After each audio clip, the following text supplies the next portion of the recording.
Olá pessoal, sejam bem-vindos de volta ao canal e hoje mais uma vez vamos abrir a caixa de Pandora para mergulhar em uma história que à primeira vista parece saída de um filme de terror, mas que infelizmente é real. Estamos falando de Nikita Kazap, um adolescente de 17 anos de Waukesha, Wisconsin, nos Estados Unidos. Um jovem que até poucos meses atrás levava uma vida muito comum, pelo menos para quem olhava de fora. Porém, em 11 de fevereiro de 2025, tudo mudou na casa onde ele morava com a sua família. E esse caso está movimentando os Estados Unidos. Waukesha, em Wisconsin, é uma cidade pequena, tranquila, a cerca de 30 quilômetros de Milwaukee. Não é o tipo de lugar que você associa a crimes violentos. E o local, o bairro onde o Nikita morava com a sua mãe, Tatiana, de 35 anos, e com seu padrasto, Donald Meyer, de 51, era ainda mais isolada. Era uma área totalmente residencial em Cedar Hills Drive, cercada por árvores, com poucos vizinhos por perto. Então ali era o tipo de lugar onde as pessoas podiam passar semanas sem se ver. Algo que, como veremos mais tarde, mais à frente aqui no vídeo, acabou sendo um fator importante nesse caso. Bom, quanto ao Nikita, ele nasceu em 2007, era um estudante da Waukesha West High School, uma escola pública local conhecida por seu ambiente acolhedor. Ele tinha 17 anos, estava no ensino médio, provavelmente no terceiro ou no quarto ano, e pelas informações disponíveis até o momento, não havia nada que destacasse o Nikita como um problema na escola. Ele ia às aulas, com frequência interagia com os professores, então ele mantinha uma rotina normal e bastante comum para um adolescente. Também não há registros de suspensões, brigas ou qualquer comportamento que chamasse a atenção dos professores do colégio, então ele não era aquele tipo de adolescente que já vai deixando um histórico de problemas, que em alguns casos criminais a gente analisa e vemos que já dava vários sinais. O Nikita simplesmente não era esse tipo de pessoa. Para os seus colegas de classe e também professores, ele provavelmente era só mais um rosto ali na multidão. Ele mantinha sua lista de presença nas aulas de forma impecável e em dezembro de 2022 ele foi considerado o aluno do mês no colégio, um aluno destaque. Mas agora a questão deste caso é como era a vida dele em casa. Essa é uma pergunta muito mais difícil de responder, porque nós não temos depoimentos detalhados de amigos ou familiares próximos. Pelo menos até o momento não temos essa informação, porque esse caso, conforme eu falei para vocês, é bem recente. O que sabemos é que ele vivia com a Tatiana, que era sua mãe, o Donald, padrasto, em uma casa bem grande que, segundo a polícia, não tinha sinais óbvios de problemas graves antes do crime. Não há menções a chamados policiais para problemas domésticos, brigas domésticas ou então relatos de vizinhos sobre discussões constantes ali na casa, mas claro que isso não significa que tudo era perfeito. Claro que relacionamentos familiares são bem complexos e o que acontece atrás de portas fechadas em cada casa nem sempre chega ao conhecimento de pessoas de fora. Bom, a Tatiana era uma mulher de apenas 35 anos e ela era casada com o Donald Meyer, o padrasto do Nikita, e na casa eles tinham um cachorro e o padrasto também tinha uma arma Smith & Wesson .357 Magnum, a arma que ironicamente seria usada contra a família. Não sabemos há quanto tempo eles estavam juntos ou como era a dinâmica entre os três ali na casa. Então, será que o Nikita e o Donald se davam bem? Será que havia alguma tensão entre o Donald e a sua esposa? Essas são perguntas que, por enquanto, ficam no ar, não temos essa resposta. E o que os investigadores sabem e o que as evidências mostram até o momento é que algo mudou drasticamente naquela casa em fevereiro de 2025. Então, nós podemos imaginar aqui por um momento como poderia ter sido a vida do Nikita antes disso. Então, ele acordava todos os dias cedo, talvez tomasse café da manhã com a Tatiana, com a sua mãe, enquanto o Donald se preparava para ir trabalhar. O Nikita ia para a escola, assistia às aulas de matemática, de inglês ou o que quer que estivesse ali na programação escolar, talvez conversasse com amigos no intervalo, jogasse videogame depois da aula, passasse algum tempo no celular como qualquer outro adolescente. Nos finais de semana poderia estar trabalhando em um emprego de meio período, quem sabe em uma loja ou uma lanchonete local. O fato era que eles levavam uma vida simples e rotineira, até onde sabemos até o momento. Mas em algum momento, essa rotina deu lugar a algo muito mais sombrio.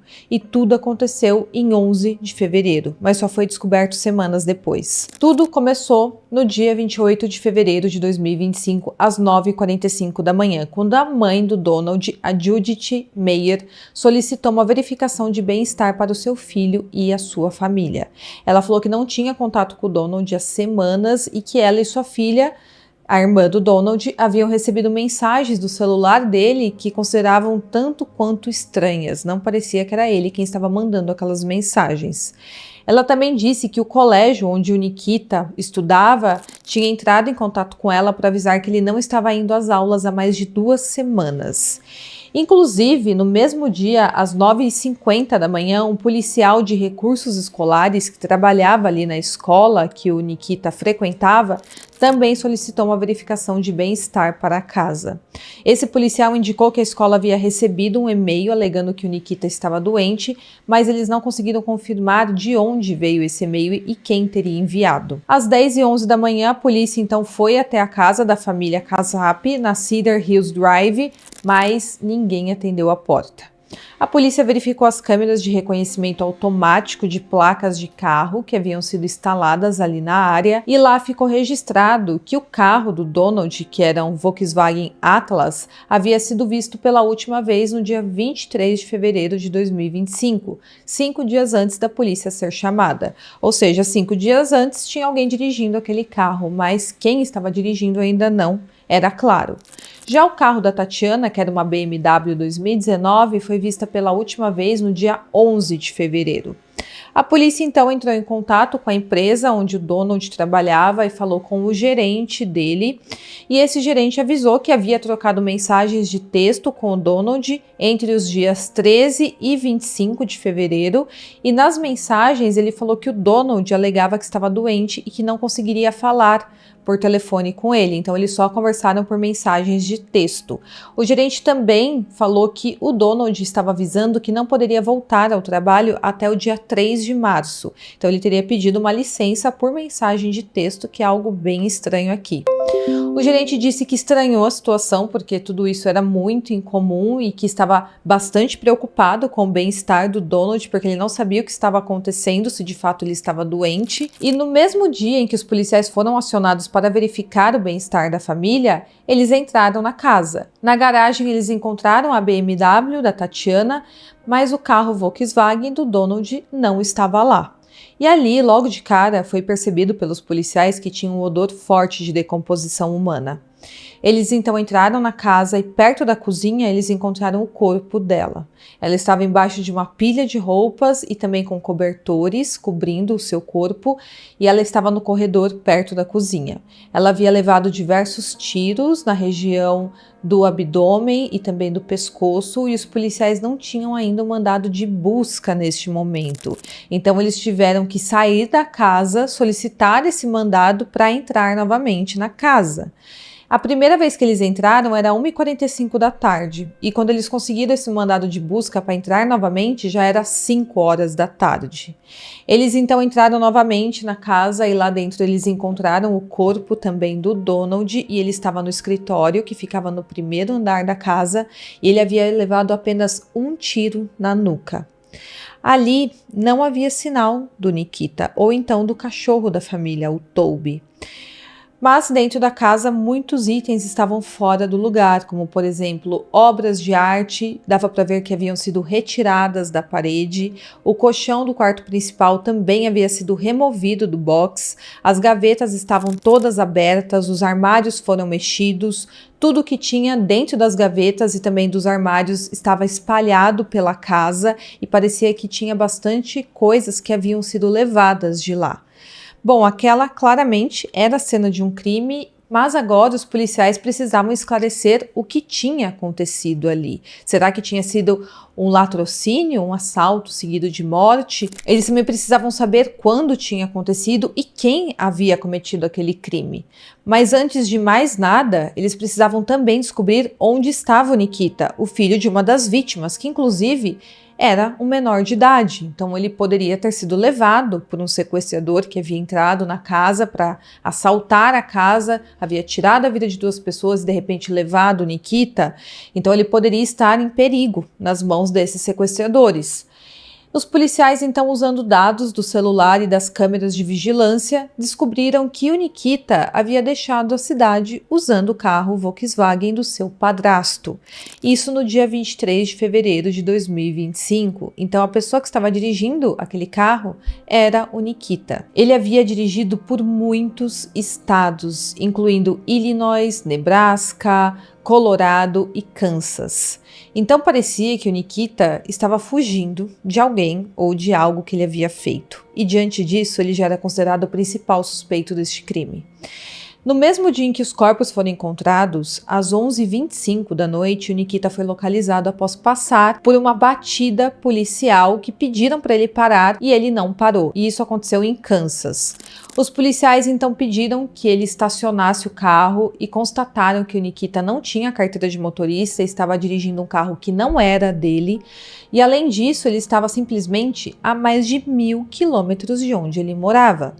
Ali dentro do carro, os policiais encontraram o revólver do seu padrasto, que era aquele .357 Magnum, que correspondia à descrição da arma que o Donald havia comprado recentemente. Ali dentro também tinha munição para o revólver, carteiras de motoristas, que era do seu padrasto e da sua mãe, cartões de crédito pertencentes aos pais dele e mais de 70 joias no valor de mais de $14.000. Tinha também 4 celulares, 3 notebooks, um cofre que havia sido arrombado e mais de R$14.000 em dinheiro. E também ele estava levando ali no carro o cachorro da família, o Toby. Ele então foi preso e inicialmente acusado de dirigir um veículo motorizado sem o consentimento do proprietário e também por furto de bens. E logo os policiais do Kansas ficaram sabendo que a família dele havia sido encontrada sem vida. E ali dentro do carro eles encontraram uma grande prova, além de tudo que eu falei para vocês. E essa prova deixava claro que o Nikita estava diretamente envolvido no crime contra a sua família. Acontece que ali dentro do carro também havia uma câmera, e no cartão de memória desta câmera foi encontrado um vídeo perturbador. Esse vídeo mostra o Nikita entrando no escritório onde o corpo do seu padrasto estava, e ele estava coberto de travesseiros e cobertores, e ali tinha velas acesas ao redor do corpo, e o Nikita ajusta a câmera para que ele aparecesse na gravação, e depois ele pega um celular, segura perto do cadáver do seu padrasto, claramente filmando o corpo, e diz o seguinte: você pode vê-lo ali? Eu posso literalmente ver o corpo dele apodrecido. Fecha aspas.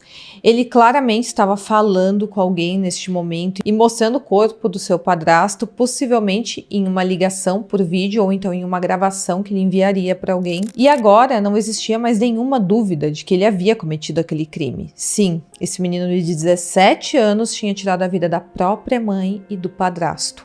Ele tinha roubado itens da casa e fugido levando seu cachorro junto.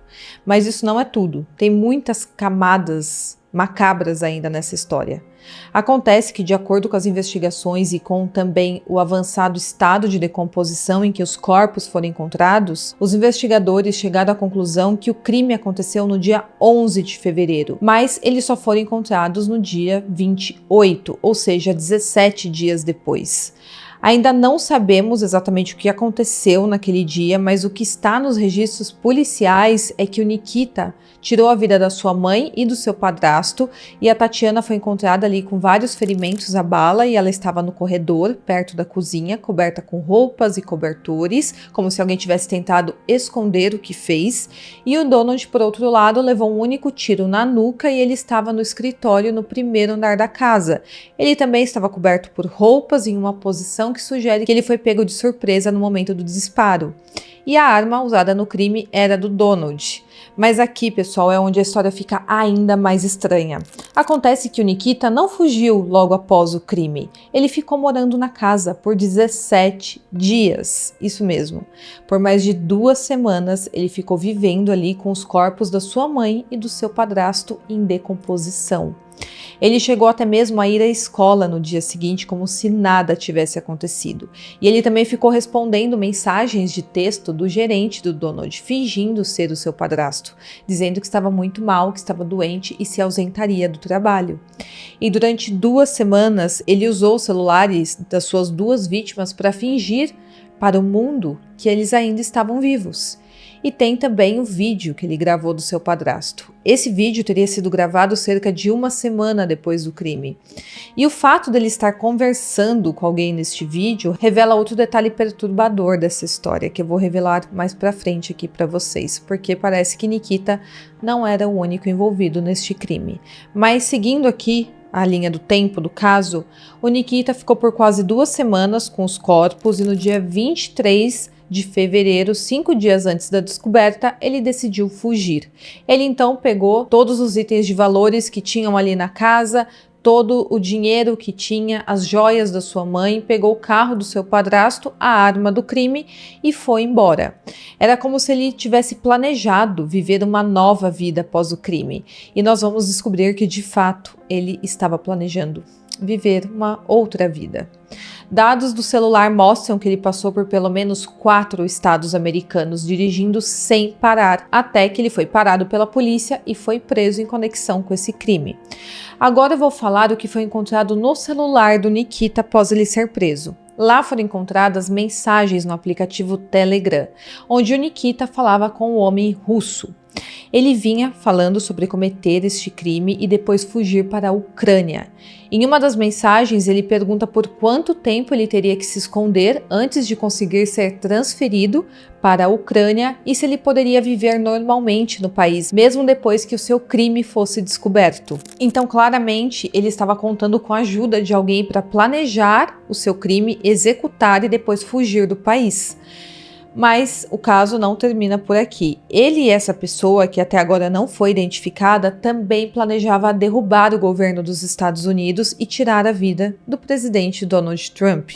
Então esse caso vai muito mais longe do que apenas o núcleo familiar do Nikita. Essas mensagens são um capítulo à parte aqui nesse caso, porque o Nikita conversava com um cidadão russo desconhecido até o momento, discutindo detalhes de como se safar do seu crime, sobre fugir do país, derrubar o governo dos Estados Unidos e tirar a vida do atual presidente.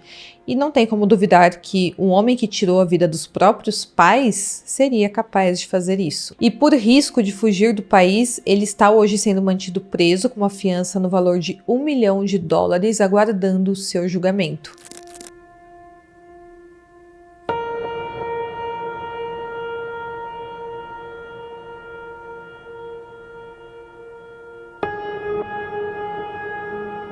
No dia 3 de março, Nikita foi formalmente acusado de roubo de veículo motorizado e furto de propriedade móvel, mas essas foram apenas as acusações iniciais, logo quando ele foi parado naquela batida policial e foi preso.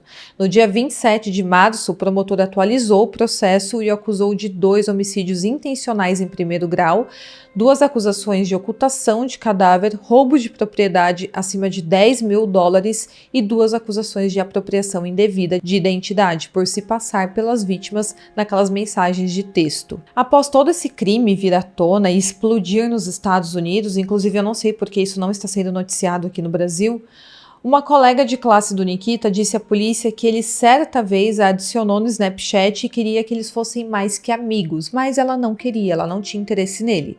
O Nikita então passou a ter alguns comportamentos estranhos. Ele teria a bloqueado e depois desbloqueado várias vezes e depois começou a mandar mensagens extremistas para ela. E também vídeos bem fortes de cenas de guerra, mostrando pessoas tendo a vida tirada, vídeos considerados como conteúdo gore. E no fundo sempre tinha uma música muito alta russa. Ela também falou que o Nikita já havia falado sobre tirar a vida dos seus pais, mas depois ele falou que não teria coragem de fazer isso. Ele também teria falado para ela sobre querer saber como era não existir. E tudo isso ele teria falado de dezembro de 2024 até janeiro de 2025. Lembrando que o crime ele cometeu em fevereiro, então ele já vinha planejando tudo isso. E ele também fez ameaças contra essa menina. Ele falou que se ela falasse para alguém sobre tudo que ele havia falado para ela iria se ver com ele. Ela falou que não pensava muito sobre essas conversas estranhas após tudo acontecer, porém, o momento em que ele deixou de frequentar as aulas, ela pensou que poderia ter acontecido algo bem ruim. O Nikita, mesmo tendo apenas 17 anos, vai ser julgado como adulto nos Estados Unidos. Isso significa que, se condenado, ele pode pegar prisão perpétua. Ele está preso desde então e as audiências preliminares estão em andamento enquanto a promotoria monta todo esse caso contra ele. Até agora não há data definida para o julgamento, mas é algo que deve atrair muita atenção quando acontecer e eu vou cobrir tudo aqui para vocês. Agora, a grande pergunta desse caso, por quê? O que levou Nikita, um adolescente de 17 anos, a matar a própria mãe e o padrasto? Nós ainda não temos essa resposta clara. A polícia não divulgou ainda nenhum motivo oficial para esse crime. Não há registros de abusos, brigas familiares graves ou problemas financeiros que expliquem esse crime como motivação. Então, será que pode ter sido um surto, um plano premeditado que saiu do controle ou algo que ele vinha carregando por anos, escondido atrás daquela rotina comum? Talvez no julgamento essas respostas venham à tona, mas por enquanto ainda é um mistério. E um dos aspectos mais intrigantes do caso do Nikita é o contraste entre sua vida aparentemente comum e o ato extremo e cruel que ele cometeu. Ele era um estudante com presença impecável no colégio. Ele era descrito como alguém que mantinha uma rotina regular. E ir à escola no dia seguinte ao crime mostra que ele tinha uma capacidade impressionante de dissociação ou então uma extrema frieza emocional, mantendo a sua máscara social perfeita, mesmo após cometer um crime cruel contra as pessoas que ele morava, pessoas da sua própria família. Além disso, viver com aqueles corpos por mais de 10 dias, mantendo velas acesas ao redor do padrasto e gravando tudo aquilo, mostra que o Nikita tem uma frieza além do normal. E será que poderia ser uma espécie de ritual que estava acontecendo naquela casa após ele tirar a vida do seu padrasto e da sua mãe? Ou seria apenas uma forma de mostrar a si mesmo o controle sobre a situação, filmar e ficar com os corpos? Ou seria apenas uma desconexão total da realidade que o Nikita tem? Isso, psicologicamente falando, pode indicar uma tentativa de processamento do ato, ou até um fascínio mórbido pelo que ele havia cometido, ou até mesmo um sentimento distorcido de poder sobre a morte. Isso não é típico de alguém que quer apenas esconder um crime, é quase como se ele estivesse tentando documentar toda a sua experiência. Isso abre espaço para várias especulações sobre traços de personalidade que o Nikita pode ter, como narcisismo ou até mesmo psicopatia, mas o que é certo até o momento é que isso mostra um rapaz com uma mente operando fora dos padrões normais de resposta ao trauma. O caso do Nikita ainda está longe de acabar, está apenas começando, e à medida que novas evidências surgirem e também o julgamento avançar, eu vou trazer todas as respostas aqui para vocês. E casos como esse mostram como a suposta normalidade de alguém pode esconder segredos bastante obscuros e de como às vezes a verdade só vem à tona, infelizmente, quando é tarde demais. Deixa aqui nos comentários o que você achou desse caso, se você quer que eu continue cobrindo ele, que eu cubra o julgamento do Nikita. Eu espero muito que vocês tenham gostado e até o próximo vídeo.